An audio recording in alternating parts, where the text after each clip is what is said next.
Hey, what's going on, guys? Thanks for watching the channel. Please hit that like button, that subscribe button. I'd really appreciate it.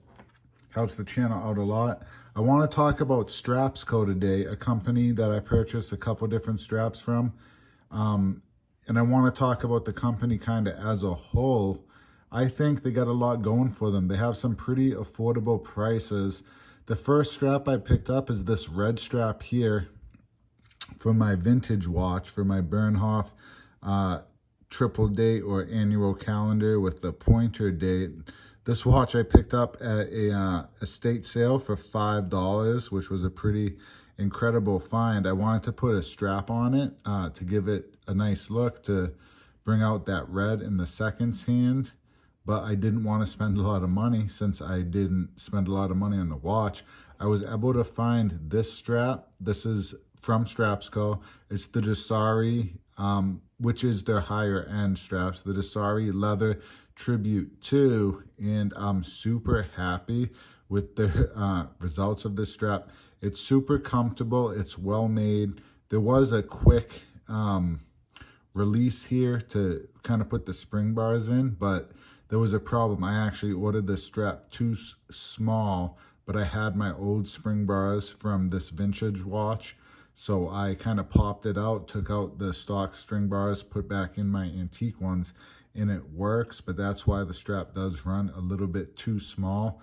Shout out to the viewer who let me know that a lot of the time these vintage watches measured in inches and not millimeters, so that's probably why the confusion came. But look at this strap, guys. This strap runs $30, and I think it looks a lot more expensive than that. People comment on this watch now, it's more eye-catching, and people say it actually looks more vintage now than it did before, which is pretty funny. So I definitely am going to recommend this strap, guys. If you have a smaller watch, this is the 16 millimeter strap I bought, but you can get this strap at a higher size. The next strap I want to talk about is one I was really excited to put on my watch, and I still will, but I just need to get another tool. This is kind of the rubber B style strap for a Rolex. I got this from my Rolex Oyster Perpetual. The actual rubber, it feels good. It tapers down both ways, both in thickness as well as this way here. This you cut to get that perfect fit. You're going to want to cut this to get the perfect fit. And the rubber, it feels good, seems good quality. Then we get a nice clasp here. This is like a professional style clasp because it has the fold over, which I actually don't have on my Oyster Perpetual, since it's just the regular clasp from Rolex. Of course, this clasp isn't going to be as good quality as a Rolex clasp. I think that's a pro and a con of this here. On the rubber B straps, which are similar, which this strap costs around $50. The rubber Bs cost $240, and they actually, I believe they don't come with the clasp you put on your stock Rolex clasp. You could probably do that here as well. Yeah, that's going to look really good. But part of putting on a sportier clasp is maybe you want to use this watch as more like a sports watch. I could keep it on the Oyster bracelet when I'm kind of going easier. If I wanted to do a little rougher in my watch, I could put it on this rubber. And if I have this clasp on it, it's not the stock Rolex clasp. I don't really gotta, worry if I bang it around too much. So I think that can be a pro as well. You can keep your stock clasp looking nice and clean. The reason why this isn't on my Rolex is I didn't know that it's really hard to take the Rolex Oyster bracelet off. You have to get a special tool because it's a very narrow spot to get in there. You need a special thinner fork to get that out. So I'm gonna order that tool, and I still will put this on my Rolex do a little review of it, but I wanted to kind of give my first impressions. I'm impressed just with like how it looks and feels. I know it's going to look good on the Rolex. I can already tell from that shade of green.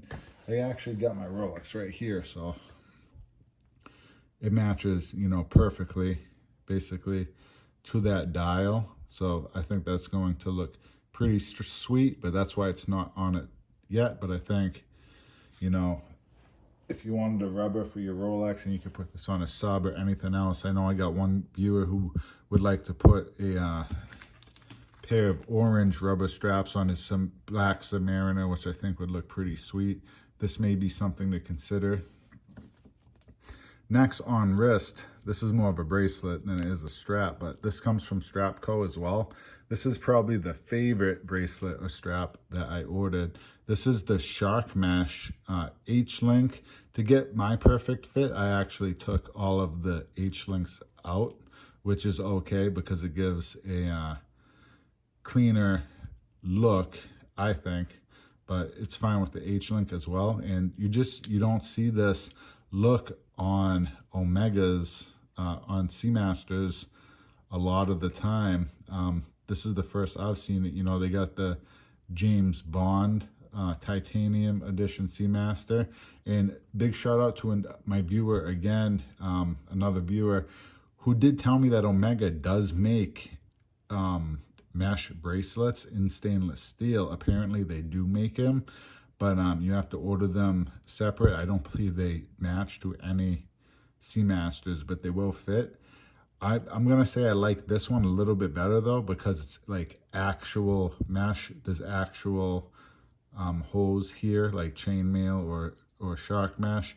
I believe the one Omega makes it more kind of just looks like mesh. It's a metal bracelet that looks like mesh, but it's not actually mesh. If I'm going shark mesh, I want the real thing. I'm sure the Omega one is super, super nicely finished, but for the price here, I don't think you can go wrong.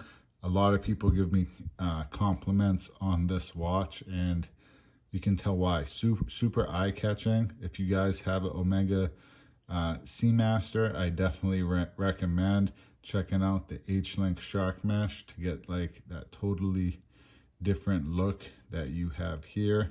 I'm gonna throw that back on wrist, and look at that, guys. The last one we have here is a strap I'm actually giving away, and this strap seems really good quality as well. This is the Desari smooth leather strap. Again, one of their higher end straps. I believe this strap, $55. Super subtle. Looks really good. And you get an extendable clasp here. Again, this strap I'm giving away. It's at 20 millimeters.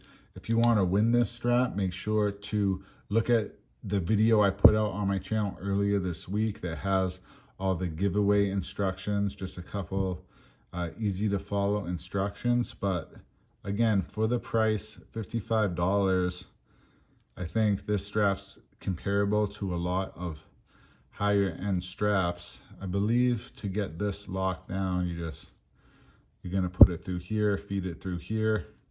That's gonna stay snug like that, and then you get that closed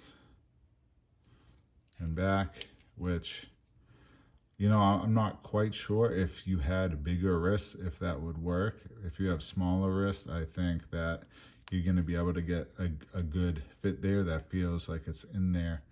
But I'd be curious to throw this on a watch and see exactly. Whoever wins this is going to have to let me know. But that's about all I have for you guys today. Looking at these couple different straps from StrapsCo. I'm pretty impressed with them as a company.